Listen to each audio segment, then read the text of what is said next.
you have a bare spot on your wall or your fence outside and you want to fill that in with some natural color, we've got a project that would be great for you to try. It's called a living wreath. And this is a really easy project to do. However, it does take some time to put together. And to start off, some of the supplies that you need are some sphagnum moss. Go ahead and soak the sphagnum moss in a bucket of water. And you want it to be nice and stringy like this so it will hold together on your wreath form. Next, you need some potting soil. And go ahead and have that wet too so that it'll stay together in a ball. Also, in your potting soil, you want to work in a little bit of slow-release fertilizer like Osmocote. Work that into your soil so that your wreath can be fed after it's planted. Next, you need some wire, some florist wire, or some fishing line to tie your wreath together. You need a small stick and some floral pins that you'll use to pin the plants onto the wreath. You also need a little bit of rooting hormone. And last of all, you need a wreath frame. Now, all of these supplies can be found at a craft store. So to get started, you just take your sphagnum moss,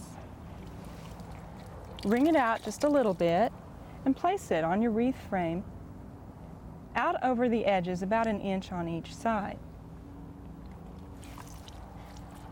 Now, this doesn't really have to be that neat. You just make sure that it's thick enough so that your soil won't drain out. After you have your wreath frame covered with sphagnum moss, then you take your potting soil and place that in the middle of the sphagnum moss. Now, at this point, if you're using rooted plants, you would go ahead and insert them in various spaces around the wreath. If you're using cuttings, go ahead and fill the wreath with soil all the way around. Next, you'll want to go ahead and again, with your sphagnum moss, place that over the top of your soil, making sure that all of the soil is covered.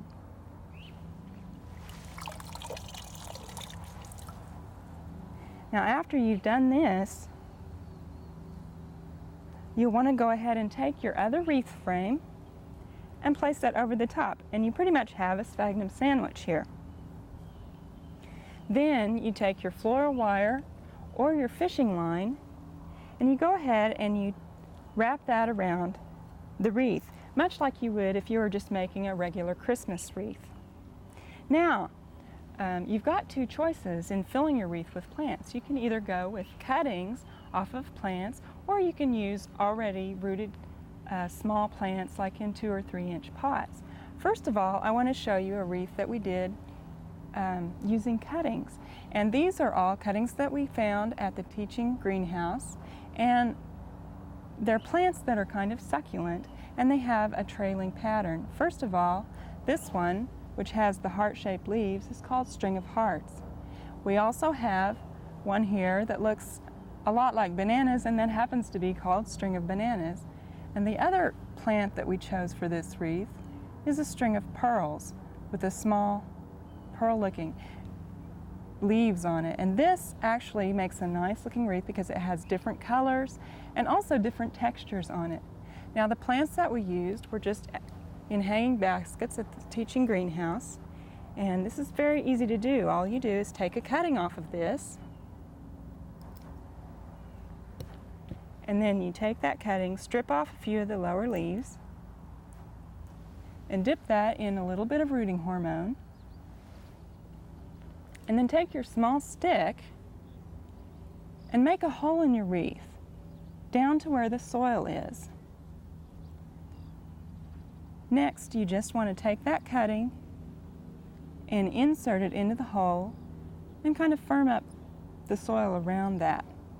Then, just take the plant and with your floral pins, go ahead and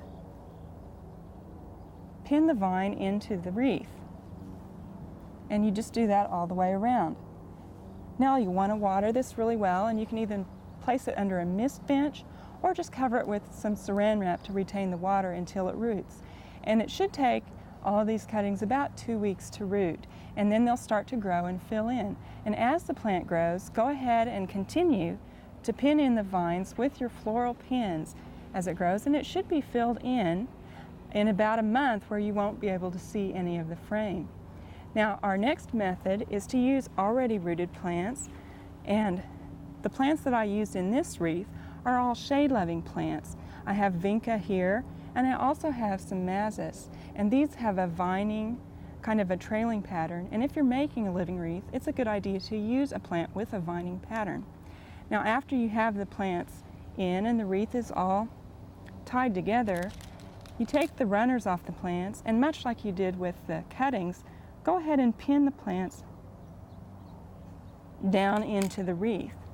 Now, as this grows, you'll continue to pin the runners down, and it should go ahead and spiral around and fill in the wreath really nicely. Now, this is a wreath that you would want to put in the shade because I've used shade-loving plants. If you want a wreath for a hot spot or a spot with a lot of sun, go ahead and use something that's succulent that's going to survive the hot temperatures and the dry. Now, when I talk about dry, that's the thing that you need to watch on these wreaths. You need to check the water every day. And the easiest way to water them is to take them down and just soak them in a pan of water for a few minutes. And here you can tell that this wreath is wet because the sphagnum is darker and this wreath is more dry. So after your sphagnum is dark, it's ready to hang it back up, and you can just enjoy that. So try this project at home and see how you can fill in your wall or your fence with a living wreath. We hope you've enjoyed this classic from the Oklahoma Gardening Vault. Remember, even though these tips and techniques are timeless, there's always something new to learn in the world of gardening. By subscribing to both Oklahoma Gardening and OK Gardening Classics, you'll have access to a wealth of gardening knowledge, both classic and contemporary.